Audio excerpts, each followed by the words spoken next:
శుభోదయం పిల్లలు. ఈరోజు నేర్చుకోబోయే పాఠ్యాంశం శతకసుధ. వివిధ శతక కవులు రచించినటువంటి పద్యాలు ఈ పాఠంలో నేర్చుకుంటాం.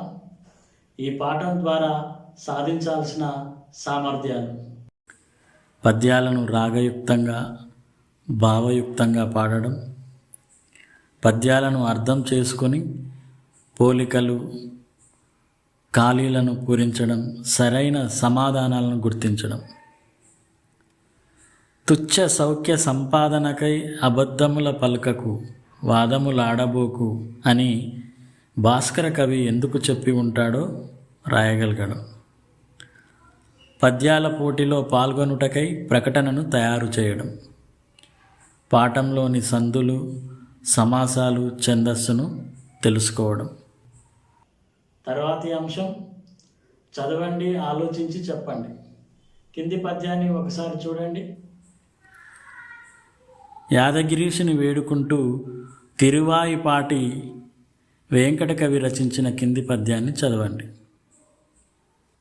వాదము చేయగా నరులు వాక్యపరుండని ఎగ్గు చేతురు, మోదముతో భుజించనెడ ముందుగా పిల్తురు తిండిబోతుగా, ఏదియు పల్కకున్నయడ ఈతడు మూగని ఎంచుచుండ్రుగా, నీ దయగల్గగా సుఖము నేర్పును యాదగిరీంద్ర మృక్కెదన్, యాదగిరీంద్ర మృక్కెదన్. పద్యం కింద ప్రశ్నలు ఉన్నవి. ప్రశ్నలకి సమాధానాలు ఆలోచించండి.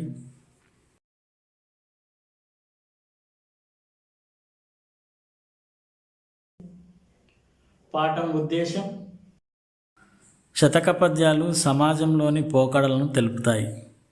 వాటి ఆధారంగా విద్యార్థుల్లో నైతిక విలువలను పెంపొందింపజేసి ఉత్తమ పౌరులుగా తయారు చేయడమే ఈ పాఠ్యాంశ ఉద్దేశం. పాఠ్యభాగ వివరాలు: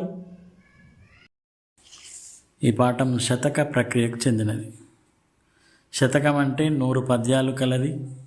కానీ 108 పద్యాలు ఉండడం శతకానికి పరిపాటి.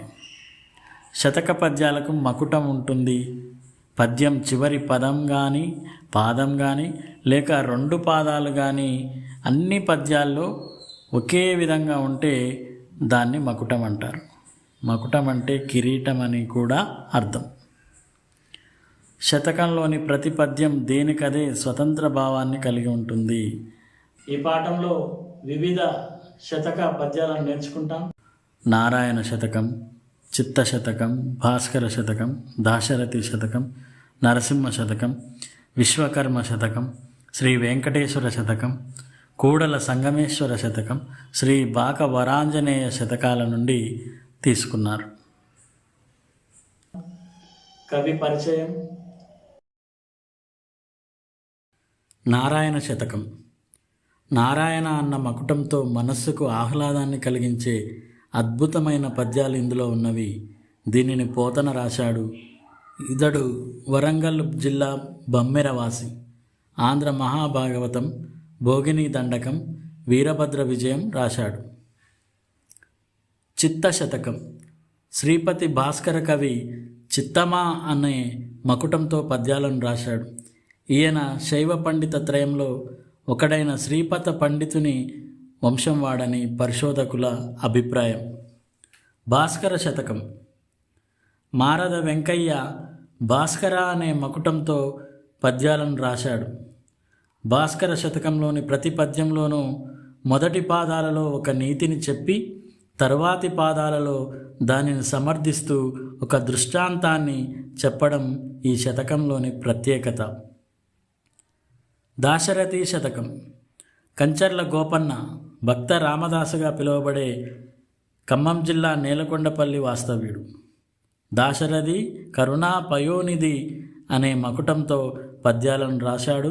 భద్రాచల రామునిపై అనేక కీర్తనలు రాశాడు. మిగతా పాఠ్యాంశాన్ని తర్వాతి భాగంలో తెలుసుకుందాం. నమస్కారం.